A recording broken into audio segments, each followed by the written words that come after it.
Looked like Mullins was going to be able to win that face-off, but Arceri, good job. Now a nice check by Sweeney. The ball is loose on the turf. Haas trying to scoop it up for Penn State. A little bit of a pushing and shoving match there along the Penn State sideline. Penn State ball here. Jake Morin quickly across. Nice roll dodge. As you were saying earlier, Hayden, Military Appreciation Day here at Panzer Stadium.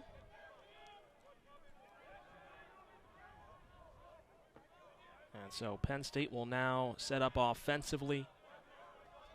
Fresh out of the box comes Luke Mercer.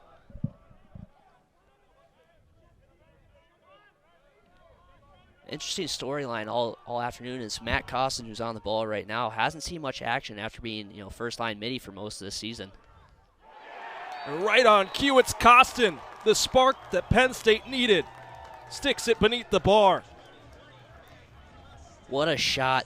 The four-star recruit was once committed to Utah, spent a year with Utah out in Salt Lake City, transferred over to Penn State after his freshman year, and I mean, he's been nothing short of great for Penn State all season. It was interesting to see him not getting runs with the first line. As you look at this replay here, gets the ball, has a nice one-on-one matchup, goes downhill on Palese, rolls off of him, likes his option, steps in, gets topside, and just rips a shot. Don't think Emmett Carroll expected him to shoot that because Penn had a guy sliding over to double, but you see Costin, he's fired up with that fist bump right after the goal.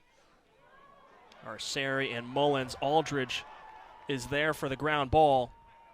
Penn State looking for the tie. As you said, Costin, he's been great for Penn State this season. He's been great for them as well. He's a high-volume goal scorer. Had 20 goals last season. And when he was at Utah in 2020, he started all 6 games before COVID cut that short. Had 11 goals for them. Here is Matt Trainer, who's also been a goal scorer this year for Penn State. Hasn't found success, but here's Winkoff, tie game. Have yourself a day. Kevin Winkoff, his 4th of the game. Back-to-back goals for Penn State. One of the biggest things this offseason for Penn State was the great transfer class that they brought in. Inside Lacrosse ranked it in the top 10 in the nation. I mean, you got guys like Winkoff, Jordan, you got a guy like Mullins, who's been at the dot all day, but look at this. Matt Trainer, excellent all season, finds an open Winkoff. Winkoff fires the ball right through a screen from B.J. Farrar, beats Emmett Carroll, and I mean, we've got a tie game here at Panzer Stadium, and things are starting to heat up, and the crowd's getting into it.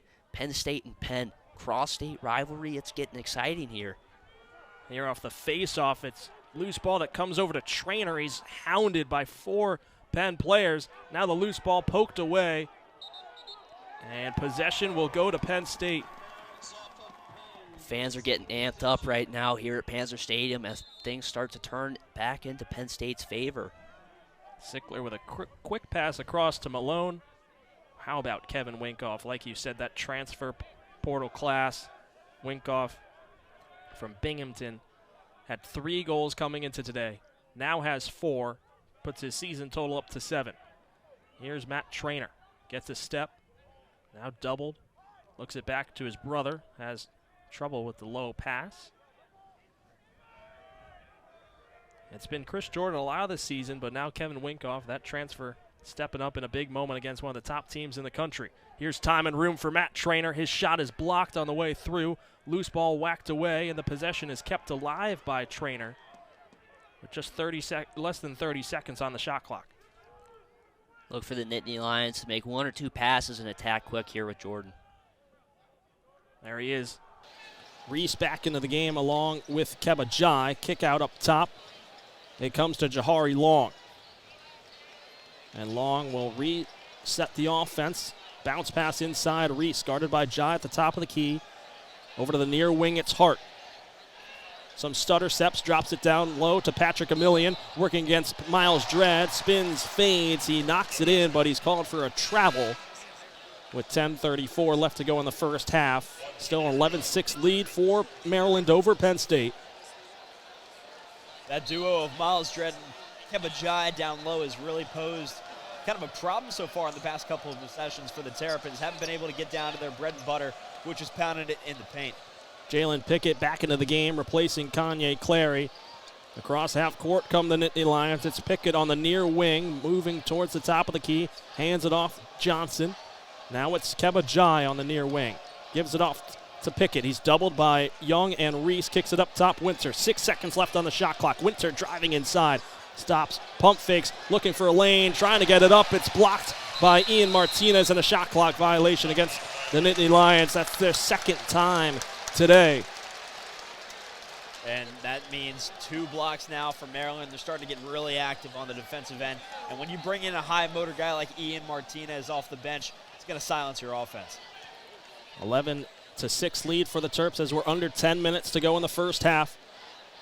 Here's Hakeem Hart on the near wing. Kicks it up top. Open look for 3 for Jameer Young. Off the back iron. Loose ball. Battling for. It's Jameer Young with another offensive rebound. Kicks it open in the corner is Hakeem Hart, and he knocks it in.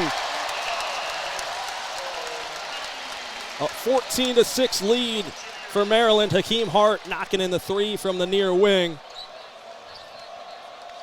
In that press once again, Pickett's able to find Johnson across half court. And it settles down with Cam Winter right in front of that M logo, top of the key. Hand off to Jai on the near side. Looking for an open man, gets it to Pickett. Picks up a screen from Jai. He has Young on his back, moving into the lane. And he can't get the shot to go, but an offensive foul called against Keba Jai as him and Reese get tangled up on the low block. I want to go back to that last Maryland possession real quick, Matt. Talking about second chance points. That's going to be the make or break in a close game like this. When you talk about a 14-6 score, any second chance opportunities that you're going to get could break this game. Maryland, they're averaging around 10 offensive rebounds a game, which is among one of the best numbers in the entire country. So any second chance opportunities that they get could be enough to really blow this thing open. They already have 3 in the first 10 minutes, and now's a pass down low to Reese, guarded by Miles Dredd. Has the ball knocked out of bounds. Evan Mahaffey has come into the game for Penn State with 8:55 left to go in the first half. A 14-6 lead, as I said, for the Terps. It was Reese guarded by Dredd there. The inbound under the basket. Young gets it into a million, and now back out to Young. He's dribbling quickly towards the right block. Now a pass inside. Martinez gets a step on Funk going up, and he's bodied by Mahaffey, and he'll head to the free throw line with 8:48 left to go in the first half. Penn State, they're just starting to get a little slow now, you can see on both ends. And that's what happens when you're one of your last 10 and you've got 5 turnovers in the last 8 minutes. It starts to wear you down on both ends, offensively and defensively. Martinez at the free throw line. Knocks in the first free throw, puts it at a 15-6 lead for the Terps as Seth Lundy checks in for Miles Dredd.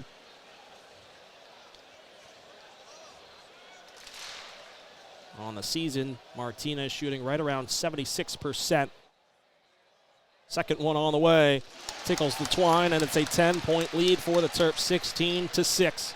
8:48 to go as Winter, guarded in the press by Martinez, gets it across half court to Pickett to set up the Penn State offense. Controlling at the top of the arc, quick pass to Mahaffey right at the free throw line. Kicks it to Winter on the near side, trying to give it back inside to Mahaffey. Another turnover, quick passing up ahead. Young, the lob to Martinez! Oh my! Ian Martinez, the alley-oop jam on the pass from Young on the fast break. The Xfinity Center is rocking. 12-point lead for the Terps. Pickett looking for an answer.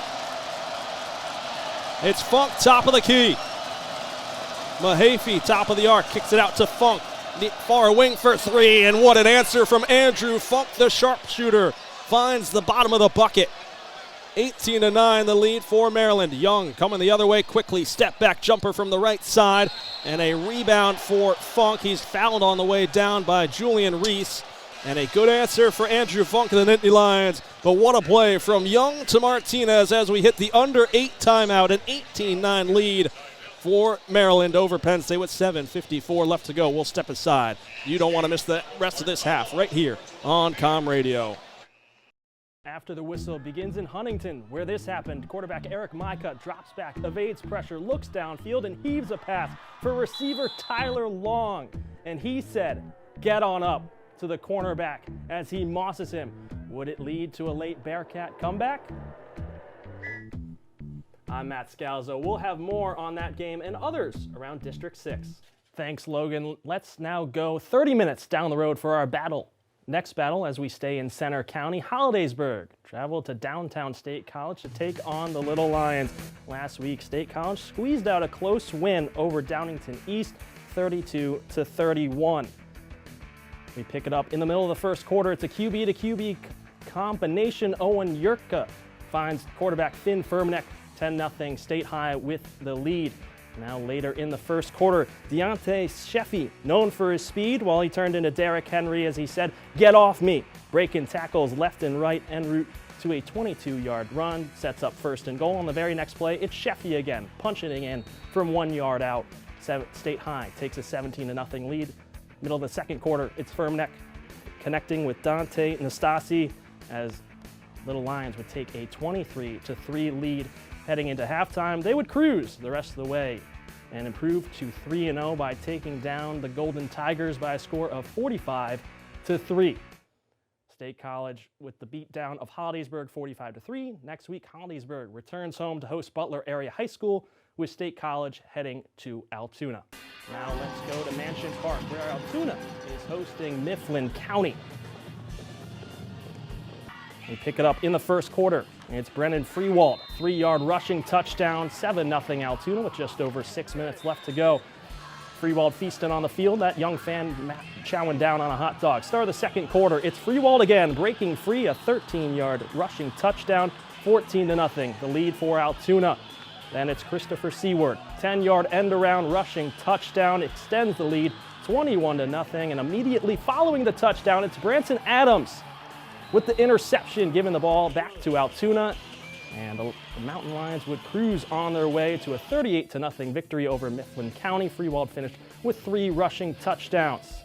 Next week for Mifflin County, they hit the road for a date with Lower Dauphin, and as it was alluded to before, Altoona stays at home to face State College. Scalzo has the recap from that contest. Matt, you want to talk about that? Thanks, Austin. It was a similar story last Saturday as Penn State's veterans stepped up once again, but it wasn't like that last season. A 3-11 record in 2022 marked the worst season under head coach Jeff Tambroni, and he was missing 2 of his top weapons, including attackman TJ Malone. Malone missed all of last season with an injury after he led the team in scoring during 2021 with 43 points, including 25 goals. The Westchester, Pennsylvania native picked up right where he left off during these first 3 games, sitting atop the team in points. Even after falling behind early to Stony Brook last Saturday, Malone stayed confident in his team's abilities. We went down 3-0 without our offense even touching the ball, and I think offensively we knew that once we touched the ball, it was all in our hands. We couldn't let the game affect how we played. Malone isn't the only graduate student that the Nittany Lions welcomed back after missing time. Attackman Jack Traynor suffered a season-ending injury just 6 games in the last season. They, along with graduate transfer from St. Lawrence Chris Jordan, have Penn State at a 2-1 start. These tenured players have been the focal point of the team. Malone sits first on the team in scoring after a 6.4 goal performance Saturday, with Jordan and Traynor not far behind in second and third after their 4-point performances. Tambroni understands the importance of their veteran qualities and wanted to use that in his game plans. And that's what we thought. We thought we had 3 veteran attackmen in Chris, TJ, and Jack. And coming off the Villanova game, I don't think we utilized their talents, their maturity enough. Tambroni has also stressed the importance of the older players learning from their past struggles and teaching those lessons to the rest of the team. And just make sure that those guys tap into some of those experiences and make sure they draw from that in their own play and preparation, but pass along to some of these other guys. After a rough season a year ago, Tambroni and his team are leaning on their leaders as his team enters a pivotal stretch of games against some of the nation's best. Malone, Jordan, and Traynor, plus other experienced pieces, will have to continue their hot start as Penn State faces a tough stretch, beginning with a road trip to New Haven, Connecticut to take on number 5 Yale Saturday afternoon. Reporting for After the Whistle, I'm Matt Scalzo.